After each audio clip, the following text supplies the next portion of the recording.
Hey, what up, everybody? This is Stevie Breach coming to you. Today, this is going to be a video, surprisingly, just about the Divas division, which seems that since last night has been one of the hugest, biggest topics of conversation with the hashtag Give Divas a Chance.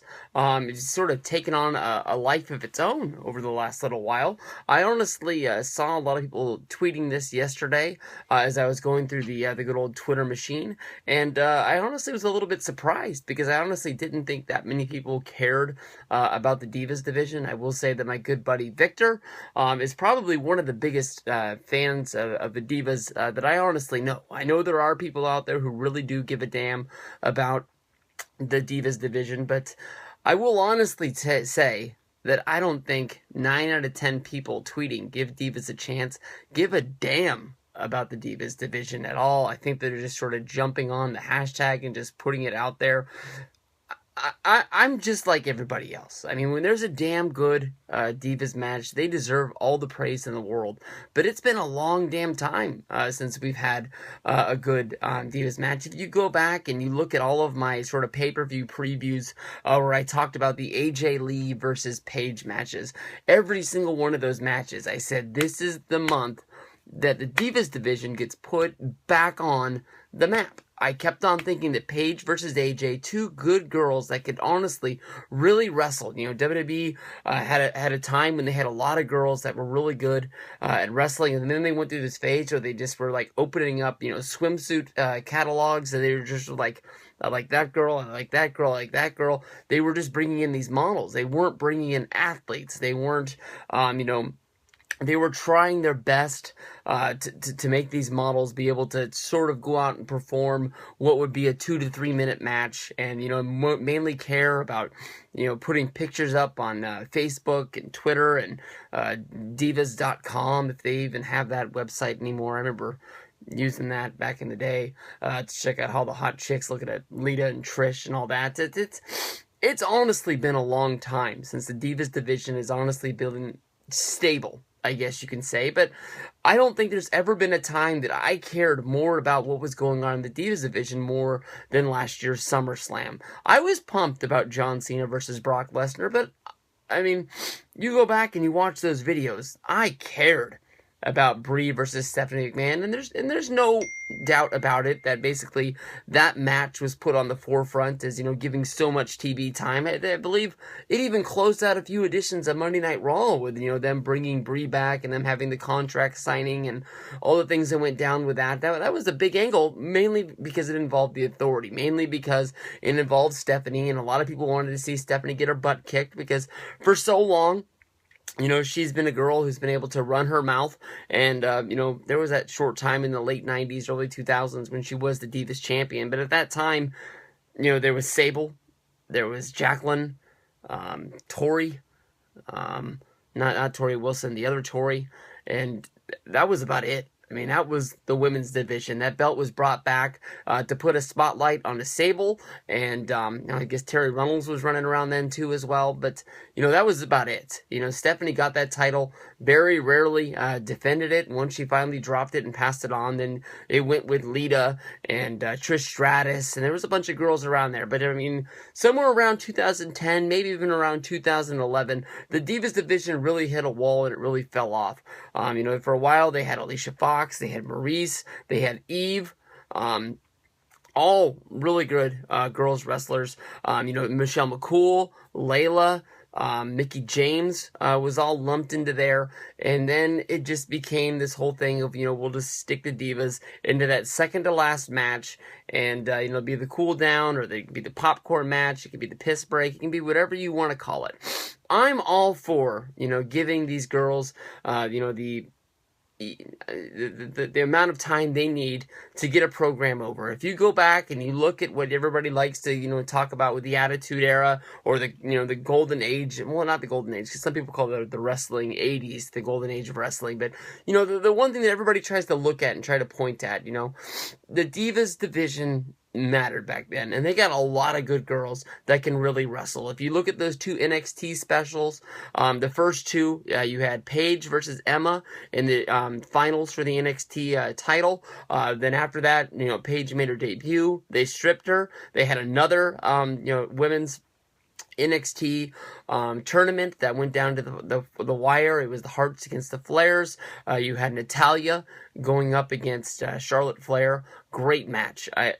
I know that the Natalya versus Charlotte match, I'm pretty sure that was in, like, they did a countdown of the top 100 matches that were on the WWE Network, and that was on there. And that's a great accomplishment to have. There's a lot of things that are on the network. There's a lot of women's wrestling on there throughout the years, and to be lumped in with the boys, to be one of the top 100 matches, that's a great accomplishment for both of them to have.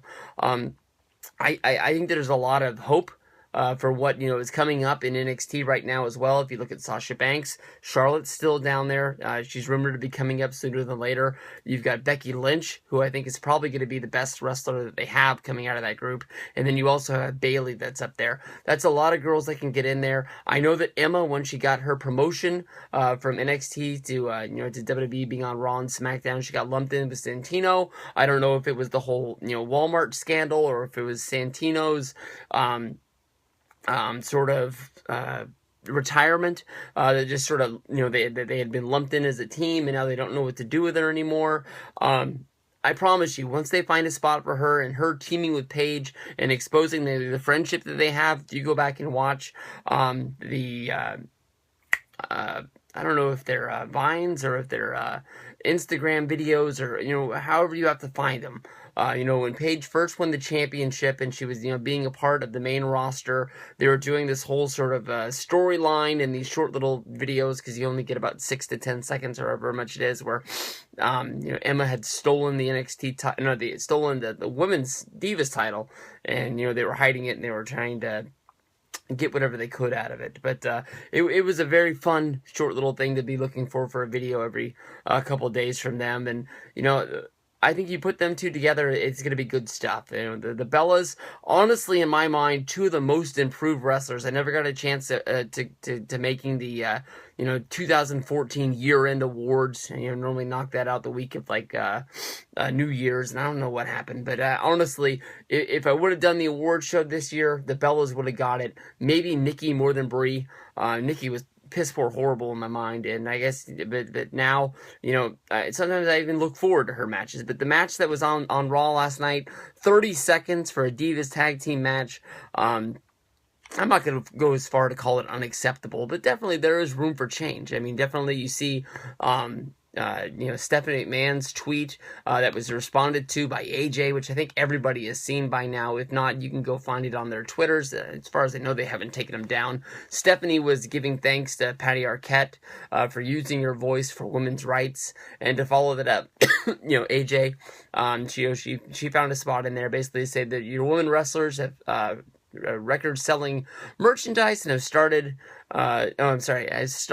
in the highest-rated segments of the show in several times, and yet they receive a fraction of the wages and screen time of the majority of the male roster. Honestly, I don't know. I don't want to lie with my thoughts. There's definitely a reason why the guys make more. I'm sure that there are some guys on the roster that do deserve to make more than the Divas girls. If you think about the Bellas, or you think about some of the highly used girls, maybe you lump Paige in there. They wrestle a lot of matches more than the guys that are sitting at home with nothing really much to do because creative had nothing for them. I'd hope that they're making more than them. And I don't know, with the whole CM Punk thing, I don't know if AJ's, trying to get fired, if she's, the story is that she's sitting at home with a neck injury. Definitely a lot of the things that AJ's done, or the stories that have been out. Hell, if you think about it, there's been a lot of stories about AJ. I hate to think that it's CM Punk rubbing off on her, or whatever it is, but she's sort of got this sort of mystique of a bad rap around her. I've always thought that her dream was to be a professional wrestler, and I don't think there's any way in the world that she wants to give that up, but she definitely is in a sticky situation. Things like this, can't really be helping her, but I'm sure that at home, she's sort of working for the enemy right now. Honestly, when the CM Punk lawsuit came out, where basically the WWE doctor was suing not Paul. I apologize. The WWE doctor was suing CM Punk and Colt Cabana. I didn't even think about AJ. Maybe it's because she's been off TV for so long, she didn't even enter my mind. But I think that definitely they drew a lot of money with Brie going up against Stephanie. I think that if AJ can come back and they can find the way to work with each other, I think a lot of people would look at AJ going up against Stephanie in another match if they were to wait till SummerSlam or however that would work. I think that would do huge numbers because a lot of people would look at AJ as sort of like a way of seeing Triple H versus CM Punk, I guess is. I mean, it's not them, but a lot of the things that they would say in their promos going back and forth would sort of be like that. I know that CM Punk really isn't looking forward to a Triple H match. One of the highly rumored reasons why he left WWE to head off to greener pastures at UFC, but. We're going to have to see. I mean, honestly, this is one of the videos where I'm going to be looking down in the comments, honestly trying to see how you guys feel and how you guys think about the Divas Division. I've done a few videos in the past on the Divas Division, and I don't get a whole lot of comments. But I'll be looking at this one because a lot of people that I don't want to be calling people out. I saw a lot of you guys tweeting this out like it was sort of like, how you really felt. But honestly, I see you guys, 9 out of 10 shows, the Divas come out, and you guys are making jokes about it. So let me know. Peace out. I'll see you guys down the road.